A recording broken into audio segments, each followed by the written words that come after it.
తెలంగాణ సాంస్కృతిక సారథి మైస ఎర్రన్న కళాబృందం ఆధ్వర్యంలో రోడ్డు భద్రతా నియమాలు పాటించాలని చెప్పి ఆటపాటలతో అవగాహన కల్పించడం కోసం మేము ముందుకు రావడం జరిగింది. రోడ్డు భద్రత, రోడ్డు మీద వాహనాలు నడుపుతూ ఉన్నప్పుడు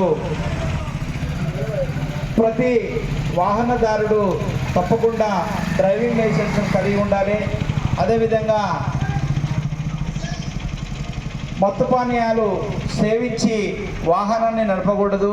నడపడం వలన ఎన్నో ప్రమాదాలు, ఎన్నో అనర్థాలకు మనం తావిచ్చిన వాళ్ళమవుతాం. తద్వారా ప్రమాదాలకు గురై ప్రాణాలు కోల్పోయేటువంటి పరిస్థితి ఉంది. కాబట్టి మత్తు పానీయాలు సేవించి వాహనాలు నడపద్దు. నిర్ణీత వేగంతో రోడ్డు మీద రోడ్డు నియమ నిబంధనలను పాటించుకుంటూ జాగ్రత్తగా డ్రైవింగ్ చేస్తూ క్షేమంగా గమ్యస్థానాలకు చేరుకోవాలని చెప్పి తెలియజేస్తూ ఇప్పుడు కార్యక్రమంలో భాగంగా రోడ్డు భద్రత గురించి మా చెల్లెనుంటాం.